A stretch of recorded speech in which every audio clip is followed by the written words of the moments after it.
बिस्मिल्लाहिर्रहमानिर्रहीम अस्सलाम वालेकुम वरहमतुल्लाहि वबरकातुहू। Welcome back to my YouTube channel. क्या आप लोगों को पता है कि हमारे लिविंग सेल में जो एनर्जी पैदा होती है वो कहाँ से आती है और इनका क्या काम होता है? अगर ये एनर्जी खुदा न ख्वास्ता सेल में बनना रुक हो जाए तो क्या होगा? क्या सेल जो है अपना फंक्शन परफॉर्म कर सकेगा? क्या हम जिंदा रह सकते हैं? क्या जो हमारे जेब में पैसे पड़े हुए हैं, इस तरह हमारे सेल में इस तरह भी करेंसी पड़ी हुई है जो हमारे सेल के तमाम जो एक्टिविटीज को क्या करते हैं, रेगुलेट करते हैं। और इस तरह ये जो करेंसी है हमारे सेल में जो मेटाबॉलिक प्रोसेस होते हैं, सेल का ग्रोथ है, सेल का डिवीजन है, सेल का सारा काम जो है वो करेंसी करता है। और जो सेल का सारा जो इन्हिसार है, डिपेंड है, वो एक ही मालिक्यूल पर है। खुदा न ख्वास्ता अगर ये मालिक्यूल जो हमारे जिस्म से, हमारे सेल से खत्म हो जाए और इनका बनना जो है रुक जाए तो जिंदगी रुक सकती है, इंसान की जिंदगी खत्म हो सकती है, सेल की जिंदगी खत्म हो सकती है। ये हमारे पास एक ऐसा मॉलिक्यूल है जो कि हमारे सेल में, जो कि हमारे लिविंग बॉडी में बहुत ही ज्यादा अहमियत का हामिल है। ये एक ऐसा मॉलिक्यूल है जिसकी वजह से हमारा जो है सेल है, हमारा लिविंग सिस्टम है, सारा का सारा इन्हिसार एक ही मॉलिक्यूल पर है जिसका नाम है एटीपी। तो आज के इस लेक्चर में हम जो है बायो एनर्जेटिक के चैप्टर में एटीपी को इंशाल्लाह ताला बहुत ही अच्छे तरीके से आप लोगों को समझाएंगे कि एटीपी क्या चीज है और ये हमारे बॉडी में कहाँ से आता है। ठीक है, तो आज का जो टॉपिक है बायो एनर्जेटिक। ज्यादातर जो स्टूडेंट्स हैं वो बायो एनर्जेटिक के चैप्टर से डरते हैं कि ये बहुत ही मुश्किल टॉपिक है, ये बहुत ही मुश्किल चैप्टर है, लेकिन आज आप बिल्कुल सही जगह पर आए हैं और इंशाल्लाह ताला आप लोग इसको ऐसा समझेंगे कि आपको इंशाल्लाह ताला दोबारा इसको जो है पढ़ने की कोई जरूरत नहीं होगी। तो आइए चलते हैं और शुरू करते हैं बायो एनर्जेटिक्स क्या चीज है। बायो एनर्जेटिक्स आप बोर्ड पर देखें तो बायो एनर्जेटिक्स हमारे पास दो अल्फाज से बने हुए हैं। बायो का मतलब क्या है? लाइफ, और एनर्जेटिक का मतलब है फुल ऑफ एनर्जी। तो ये हमारे पास बायोलॉजी का एक ऐसा चैप्टर है जिसमें हम लिविंग सिस्टम में जो एनर्जी की जो स्टडी है वो किस में करते हैं? बायो एनर्जेटिक्स में करते हैं। The study of energy in living organism.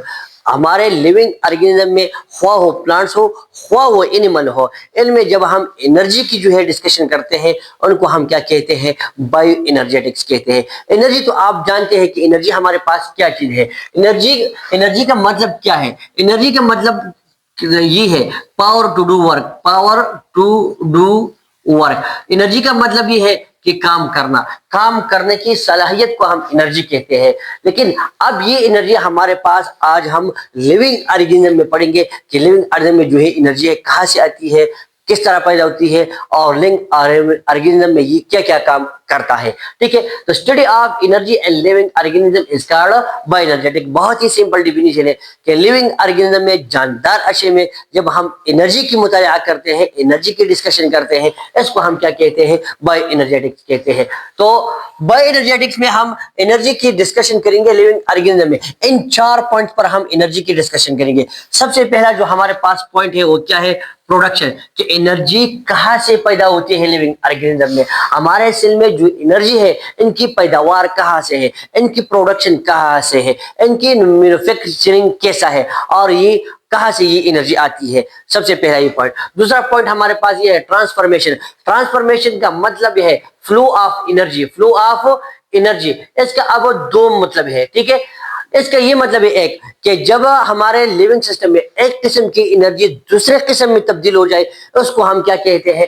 Transformation कहते हैं। और या इसका ये मतलब है कि हमारे लिविंग सिस्टम में, हमारे सेल में ये एनर्जी है किस तरह फ्लो करता है, किस फॉर्म में आता है, किस फॉर्म में कन्वर्ट होता है, उसको हम क्या कहते हैं? ट्रांसफॉर्मेशन कहते हैं। जैसे कि मैं आपको एक मिसाल देता हूं, हमारे पास प्लांट्स में क्या होता है? एक प्रोसेस होता है जिसका नाम क्या है? फोटोसिंथेसिस है। क्या है?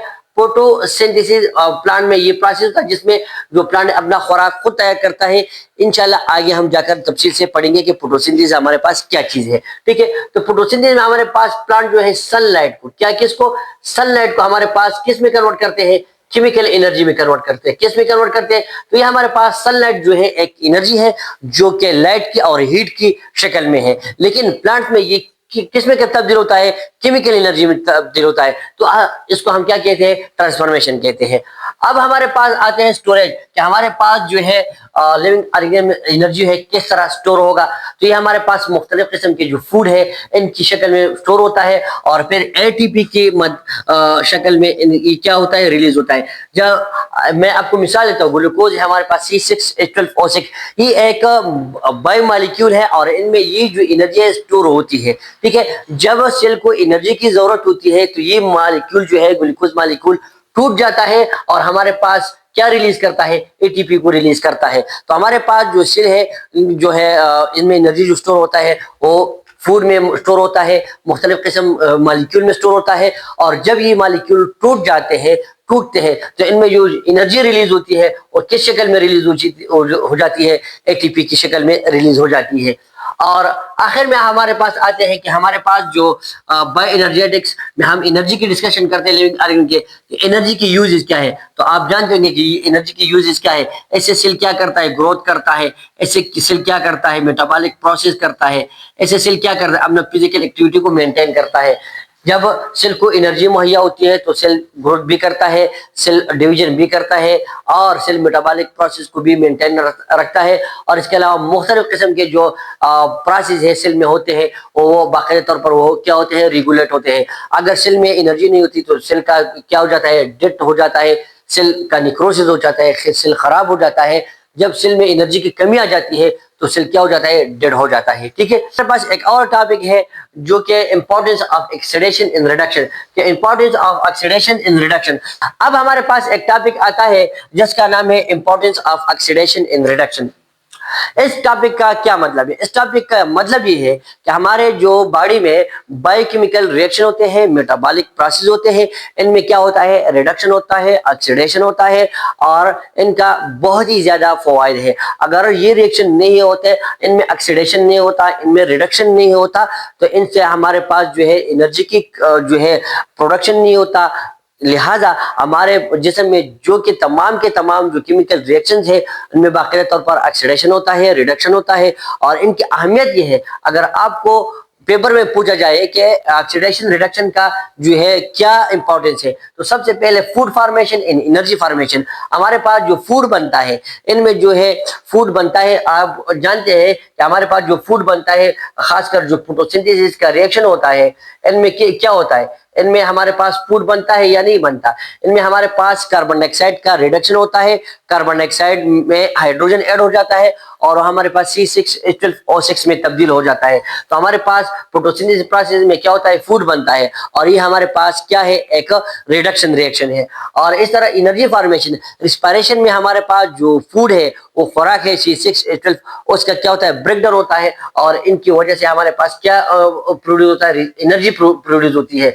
तो हमारे पास ऑक्सीडेशन रिडक्शन का फवायद ये है कि ऑक्सीडेशन रिडक्शन की मदद से हमारे पास खुराक भी बनता है और इस खुराक से फिर एनर्जी भी पैदा होती है। ये इसकी अहमियत है। अगर आपसे कोई पूछे कि ऑक्सीडेशन रिडक्शन का जो है क्या इंपॉर्टेंस है लिविंग बॉडी में, तो आप कहेंगे कि ऑक्सीडेशन रिडक्शन की मदद से फूड भी बनता है फोटोसिंथेसिस के जरिए और साथ साथ और इस फूड से हमारे पास एनर्जी भी पैदा होती है रिस्पायरेशन के जरिए, क्योंकि फोटोसिंथेसिस भी ऑक्सीडेशन रिडक्शन है और रिस्पायरेशन भी हमारे पास ऑक्सीडेशन रिडक्शन है।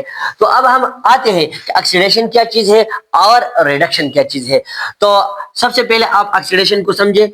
ऑक्सीडेशन क्या चीज है, addition of oxygen to other substance. जब हम किसी दूसरे सब्सटेंस में ऑक्सीजन को ऐड करते हैं उसको हम क्या कहते हैं, ऑक्सीडेशन कहते हैं। इसके अलावा removal of hydrogen from substance, अगर हम किसी केमिकल सब्सटेंस से हाइड्रोजन को रिमूव करें उसको भी क्या कहेंगे, ऑक्सीडेशन कहेंगे। ठीक है, अगर तीसरी डिफिनेशन क्या है, लॉज ऑफ इलेक्ट्रॉन, अगर किसी कंपाउंड से, किसी मॉलिक्यूल से, किसी एटम से इलेक्ट्रॉन खारिज हो जाए, वो इलेक्ट्रॉन लॉस करे, उसको भी हम क्या कहते हैं, ऑक्सीडेशन कहते हैं। ऑक्सीडेशन में हमारे पास तीन बातें हो गई। एक बात है कि अगर हम किसी सब्सटेंस में, किसी केमिकल सब्सटेंस में, मॉलिक्यूल में, कंपाउंड में क्या ऐड करें, ऑक्सीजन ऐड करें, उसको हम क्या कहें, ऑक्सीडेशन कहेंगे। अगर हम किसी कंपाउंड से, किसी मॉलिक्यूल से क्या निकाले, हाइड्रोजन को निकाले, उसको भी क्या कहेंगे, ऑक्सीडेशन कहेंगे। अगर किसी मॉलिक्यूल से, किसी कंपाउंड से या किसी एटम से हम क्या निकाले, इलेक्ट्रॉन को रिमूव करें, उसको भी हम क्या कहेंगे, ऑक्सीडेशन कहेंगे। ऑक्सीडेशन में तीन बातें होंगी, आप समझोगे कि क्या क्या बातें होंगी। ठीक है, रिडक्शन, रिडक्शन में क्या होता है, एडिशन ऑफ हाइड्रोजन अगर हम किसी कंपाउंड या किसी मॉलिक्यूल में या किसी एटम के साथ हम क्या ऐड करें, हाइड्रोजन को ऐड करें, उसको हम क्या कहेंगे, रिडक्शन कहेंगे। अगर रिमूवल ऑफ ऑक्सीजन, अगर हम किसी कंपाउंड से किसी मॉलिक्यूल से ऑक्सीजन को निकाले, ऑक्सीजन को रिमूव करें, उसको भी हम क्या कहेंगे, रिडक्शन कहेंगे। या गेन ऑफ इलेक्ट्रॉन, या कोई मॉलिक्यूल या कोई एटम या कोई कंपाउंड इलेक्ट्रॉन को गेन करे, उसको हम क्या कहेंगे, रिडक्शन कहेंगे। अगर आप इधर देखें, बहुत ही अहम पॉइंट है, ये ऑक्सीडेशन और रिडक्शन दोनों क्या है, अपोजिट है। इनमें ऑक्सीडेशन में ऑक्सीजन का एडिशन होता है, ठीक है, रिडक्शन में हाइड्रोजन की एडिशन होता है, और ऑक्सीडेशन में हाइड्रोजन का रिमूवल होता है, और इधर हमारे पास जो रिडक्शन में क्या होता है, ऑक्सीजन का रिमूवल होता है, ठीक है। और इधर हमारे पास ऑक्सीडेशन में लॉस ऑफ इलेक्ट्रॉन होता है, और इधर हमारे पास रिडक्शन में गेन ऑफ इलेक्ट्रॉन होता है, ठीक है। तो ये दोनों क्या है, अपोजिट है एक दूसरे के, ठीक है। तो अब हम आपको एक एग्जांपल के साथ समझाएंगे कि हमारे पास जो है कौन से ऐसे केमिकल रिएक्शन है जिसमें ऑक्सीडेशन रिडक्शन होता है, जिसकी वजह से खुराक भी बनता है, जिसकी वजह से एनर्जी भी बनता है। आइए चले हम आपको दिखाते हैं। अब हम आपको एग्जांपल सिखाते हैं क्या हमारे पास जो ऑक्सीडेशन रिडक्शन है कौन कौन से रिएक्शन में होता है लिविंग बॉडी में, जिसकी वजह से फूड भी बनता है और एनर्जी भी रिलीज होती है। एक एग्जांपल पढ़ते हैं जिसमें आप लोग समझेंगे कि हमारे पास जो लिविंग बॉडी में मुख्तलिफ किस्म की मेटाबॉलिक प्रोसेस होते हैं, इनमें ऑक्सीडेशन रिडक्शन होता है, जिसकी वजह से हमारे पास फूड भी बनता है और एनर्जी भी बनता है। आप देखें, ये हमारे पास कार्बन डाइऑक्साइड है, जब रिडक्शन होता है और क्या बनता है, ग्लूकोज बनता है, C6H12O6। तो इधर आप देखें, जब कार्बन डाइऑक्साइड का रिडक्शन होता है, ठीक है, जब कार्बन डाइऑक्साइड का रिडक्शन होता है, इनमें हाइड्रोजन ऐड हो जाता है, तो किसमें कन्वर्ट हो जाता है, ग्लूकोज में कन्वर्ट हो जाता है, C6H12O6, क्योंकि इनके साथ हाइड्रोजन ऐड हुआ। और जब हाइड्रोजन ऐड होता है तो इसका मतलब ये है कि इसका क्या हो गया, रिडक्शन हो गया। और साथ साथ अगर हम लाइट रिएक्शन पर गौर करें, इस वाटर का स्प्लिटिंग होता है, तो इसका वाटर का क्या होता है, ऑक्सीडेशन होता है, क्योंकि इससे इलेक्ट्रॉन रिलीज होते हैं, ठीक है। और इनसे हाइड्रोजन रिमूव भी होता है वाटर से, और इलेक्ट्रॉन भी रिलीज होते हैं। तो दोनों काम हो गया, हाइड्रोजन भी रिमूव हो गया और जो है इलेक्ट्रॉन भी रिलीज हो गया। ये किस में आता है, ऑक्सीडेशन में होता है। तो इधर हमारे पास फोटोसिंथेसिस में ऑक्सीडेशन भी हुआ और रिडक्शन भी हुआ।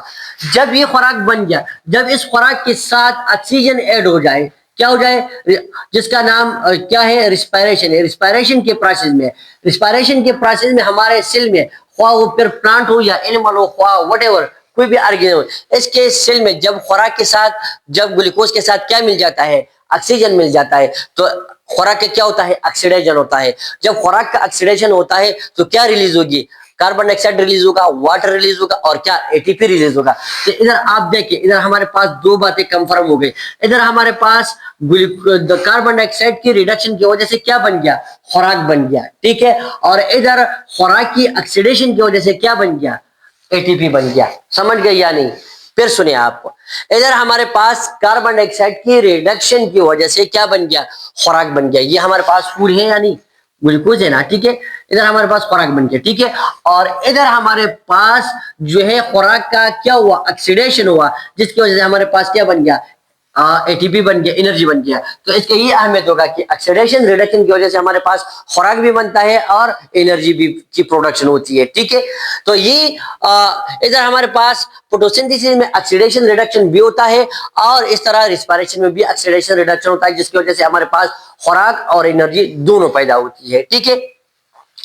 अब हम आते हैं एटीपी कि एटीपी क्या चीज है, ये किस बला की नाम है, और ये हमारे सेल में कहां से आते हैं, और इनका केमिकल स्ट्रक्चर कैसा है, और ये हमारे सेल में कैसे परफॉर्म करते हैं, क्योंकि सेल का सारा डिपेंड जो है एटीपी पर है। सबसे पहले आप ये सुने, करेंसी ऑफ लिविंग सेल, ये लिविंग सेल का करेंसी है। करेंसी का मतलब ही है कि आपके जेब में अगर पैसे हैं तो आपकी जो है जिंदगी गुजर जाएगी, आप जो है अपनी लाइफ स्टाइल को बरकरार रखेंगे, आप अपनी लाइफ को बरकरार रखेंगे। इस तरह सेल में भी अगर एटीपी है तो ये सेल के लिए एक करेंसी का काम करेगा। सेल की तमाम जो एक्टिविटीज है वो मेंटेन रहेगी, ख्वाह वो ग्रोथ हो, ख्वाह मेटाबॉलिक प्रोसेस हो, ख्वाह कोई और प्रोसेस हो।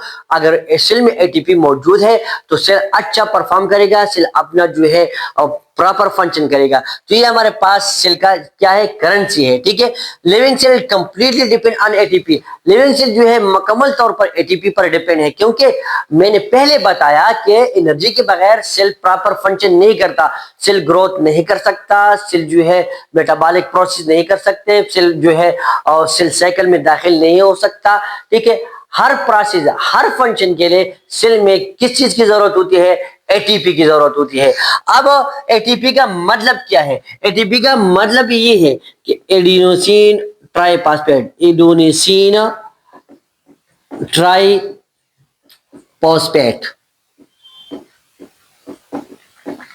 ठीक है। अब एडिनोसिन ट्राइफॉस्फेट का केमिकल स्ट्रक्चर कैसा है और ये इसमें कौन कौन से जो है केमिकल शामिल है, कौन कौन से एलिमेंट्स इनमें शामिल है, कौन कौन से मॉलिक्यूल इसमें शामिल। अब हम एटीपी की जो है केमिकल स्ट्रक्चर को डिटेल से पढ़ेंगे कि एटीपी में कौन कौन से जो है बायोमॉलिक्यूल शामिल है। इधर आप देखें, ये हमारे पास क्या है, शुगर है, राइबोज शुगर है। इधर राइबोज शुगर के साथ हमारे पास एक जो है 3 फास्फेट ग्रुप अटैच हुए हैं और एक हमारे पास जो है नाइट्रोजन बेस में, और ये क्या है, एडेनिन है। क्या है, एडेनिन है। हमारे पास नाइट्रोजन बेस 5 नाइट्रोजन बेस है। एक को हम क्या कहते हैं, ग्वानिन कहते हैं, एक को हम क्या कहते हैं, साइटोसिन कहते हैं, एक को हम क्या कहते हैं, एडेनिन कहते हैं, एक को हम क्या कहते हैं, थाइमिन कहते हैं, और एक को हम क्या कहते हैं, यूरासिल कहते हैं, ठीक है। ये हमारे पास 5 नाइट्रोजनस बेसिस है, ठीक है। ये नाइट्रोजन से बने, इनका मेन जो एलिमेंट है नाइट्रोजन है, ठीक है। तो इधर हमारे पास जो है एडेनोसिन ट्राइफॉस्फेट में हमारे पास जो नाइट्रोजनस कंपाउंड है वो कौन सा है, एडेनिन है। क्या है, एडेनिन है। हमारे पास एटीपी में कौन सा नाइट्रोजनस बेस शामिल है, एडेनिन शामिल। इधर आप देखें, ये जो शुगर है, शुगर के जो फर्स्ट नंबर पर इधर हमारे पास जो नाइट्रोजन बेस अटैच है वो कौन सा अटैच है, एडेनिन अटैच है। क्या है, एडेनिन। ये एक मॉलिक्यूल हो गया। अब हमारे पास दूसरा मॉलिक्यूल, ये क्या है, शुगर है। ये क्या है, शुगर है हमारे पास। तो ये हमारे पास इधर से लेकर इधर से लेकर इधर से लेकर इधर तक, ये हमारे पास, इसको हम क्या कहेंगे, एडेनोसिन कहेंगे। क्या कहेंगे, एडेनोसिन कहेंगे। फास्फेट इसके अलावा है, ठीक है। इधर शुगर और एडेनिन को दोनों को हम क्या कहेंगे, एडेनोसिन कहेंगे। क्या कहेंगे, फिर से सुने, इधर शुगर और एडेनिन को हम क्या कहेंगे, एडेनोसिन कहेंगे।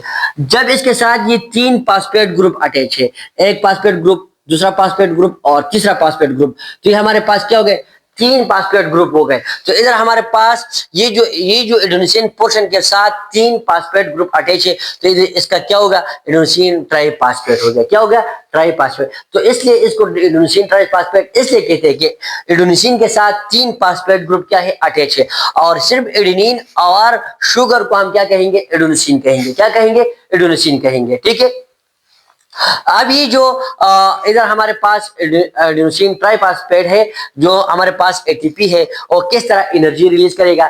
इसके जब ये इनमें जो एक फास्फेट ग्रुप इससे टूटता है तो ये एनर्जी रिलीज करेगा, ठीक है। जब इसका एटीपी का हाइड्रोलिसिस होगा, एटीपी जो है वाटर में इनका स्प्लिटिंग होगा, वाटर में इसका ब्रेक डाउन होगा, तो ये क्या करे, इससे एक फास्फेट ग्रुप जो है वो क्या करेगा, रिलीज होगा, एक फास्फेट ग्रुप जो वो रिमूव होगा, और इनसे जो ये एनर्जी है वो क्या होगी, रिलीज होगी। इधर आप देखें, एटीपी अगर वाटर के साथ मिल जाए, वाटर में इनका हाइड्रोलाइसिस हो जाए, स्प्लिटिंग हो जाए, तो ये एटीपी जो है किस में कन्वर्ट होगा, एडीपी में।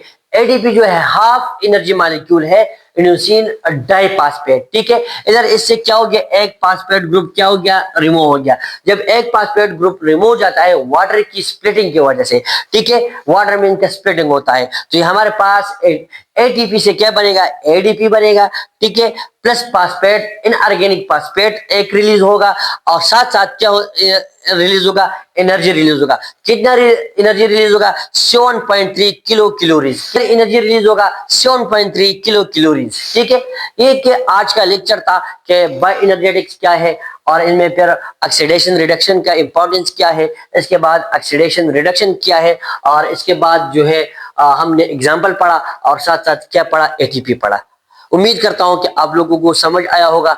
अगर कोई भी सवाल हो तो आप कमेंट में कर सकते हैं। जज़ाकल्लाहु खैरा। अस्सलामु अलैकुम वरहमतुल्लाहि वबरकातुहू।